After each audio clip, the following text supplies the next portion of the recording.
আবু তালেব তার মৃত্যুর সময় রাসূলুল্লাহ সাল্লাল্লাহু আলাইহি ওয়াসাল্লাম তার কাছে দাওয়াত দিলেন ইসলামের। বললেন, কুল ইয়া আম কুল লা ইলাহা ইল্লাল্লাহ উহাজ্জু লাকা বিহা ইনদাল্লাহ। আবু তালেব যখন মৃত্যুর কাছাকাছি সময়ে, সেই সময় রাসূলুল্লাহ সাল্লাল্লাহু আলাইহি ওয়াসাল্লাম বললেন, হে আমার চাচা, আপনি লা ইলাহা ইল্লাল্লাহ বলুন। বলা কি মুখ দ্বারা না অন্তর দ্বারা?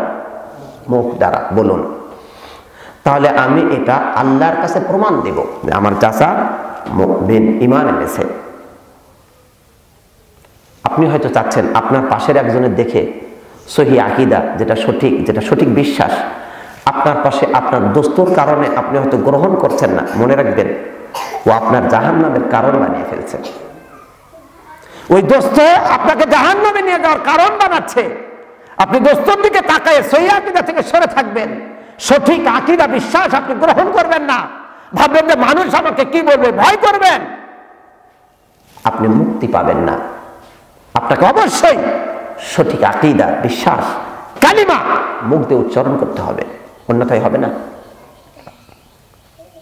আবু তালেব সে যখন মৃত্যুসজ্জায়, রাসূলুল্লাহ সাল্লাল্লাহু আলাইহি ওয়াসাল্লাম এই কথা বলার পর তখন তার পাশে তার দোস্ত আবু জাহাল এবং আব্দুল্লাহ ইবনে আবি উমাইয়া, আবু জাহাল এবং আব্দুল্লাহ ইবনে আবি উমাইয়া, এই দুইজন তখন আবু তালেবের পাশে।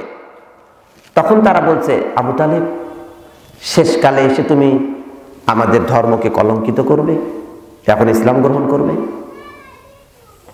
এইভাবে তাকে আবার ফুসলালো, তাকে সরিয়ে দিল। সে যে লা ইলাহা ইল্লাল্লাহ বলবে নবী সাল্লাল্লাহু আলাইহি ওয়াসাল্লামের দাওয়াতের কারণে সে বলতে পারল না।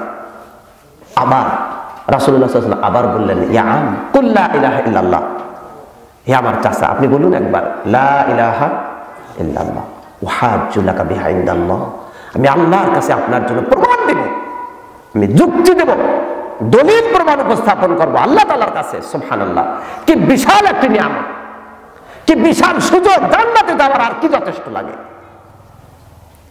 কিন্তু ভাগ্যে যদি না থাকে এমনই হয়।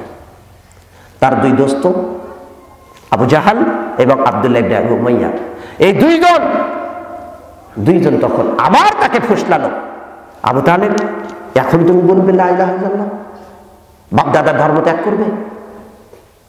এইভাবে নবী সাল্লাল্লাহু আলাইহি ওয়াসাল্লাম বারবার বললেন, আর এই দুইজন বারবার তাকে ফেরালো।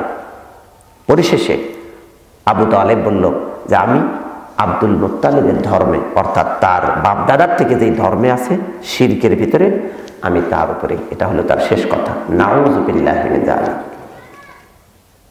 জাহান্নামী, মুক্তি নাই, কোনো মুক্তি নাই, জাহান্নামী হয়ে গেল। সর্বনিম্ন শাস্তি তার। সেই নিম্ন শাস্তি কেমন? দুটা জুতা পরানো হবে। এই দুইটা জুতার কারণে, জাহান্নামের আগুনের দুইটা জুতা পরানোর কারণে শরীর গরম হবে, এমনকি মাথার মগজ টকবক করতে থাকবে। নাউযু বিল্লাহ।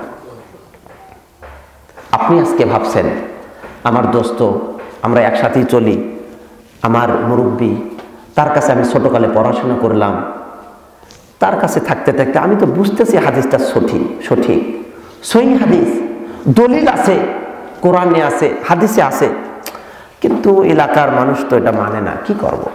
চলি এলাকার সাথে।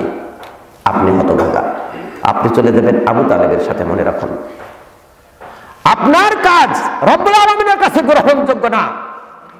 আবু তালেব সম্পর্কে যে হাদিসটা আমরা বললাম, ইমাম বুখারী রাহিমাহুল্লাহ এটা আলোচনা করেন 4494 এবং মুসলিম 24 নম্বর হাদিসে এটা বর্ণনা করেছেন।